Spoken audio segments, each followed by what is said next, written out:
చెరువులు నాలాలు కుంటల కబ్జాదారులకు CM Revanth strong warning ఇచ్చారు. చెరువులను కబ్జా చేసిన వాళ్లను వదిలిపెట్టే ప్రసక్తే లేదని తేల్చి చెప్పారు. కబ్జా చేసిన వారు వారికి వారిగానే ఖాళీ చేసి వెళ్లిపోవాలని సూచించారు. లేకపోతే హైడ్రా రంగంలోకి దిగి నేలమట్టం చేస్తుందని హెచ్చరించారు. హిమాయత్ సాగర్, ఉస్మాన్ సాగర్ దగ్గర కొందరు ఫామ్ హౌజ్లు కట్టుకున్నారని సీఎం రేవంత్ రెడ్డి గుర్తు చేశారు.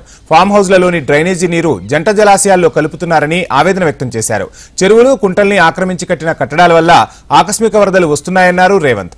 ఆక్రమణదారులు ఎంతటి వారైనా వదిలిపెట్టే ప్రసక్తే లేదన్న సీఎం ఎఫ్టీఎల్ బఫర్ జోన్లలో నిర్మించిన అక్రమ కట్టడాలను కూల్చివేసే బాధ్యత తమదే అని స్పష్టం చేశారు.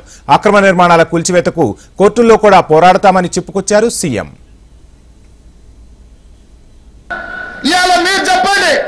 ఎవరో బలిసినోడు కట్టుకున్న ఫామ్ హౌస్ డ్రైనేజ్ నీళ్లు గండిపేట తాగు నీళ్ళలో కలుస్తుంటే ఆ నీళ్ళని నగర ప్రజలకు తాగడానికి ఇస్తే ముఖ్యమంత్రిగా నేను వైఫల్యం చెందినట్టు కాదా? ఒక్కసారి ఆలోచన చేయండి.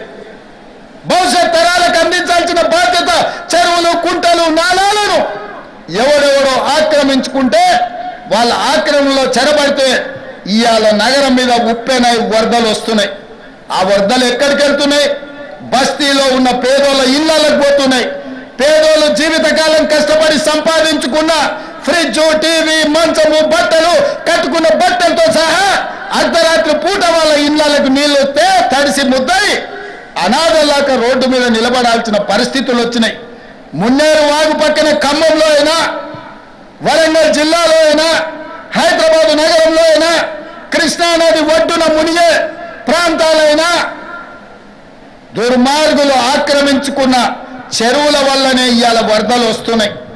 అందుకే హైడ్రాను ప్రారంభించడం. హైడ్రా స్పెషల్ టాస్కే ఈ చెరువులను ఆక్రమించిన వాళ్ళను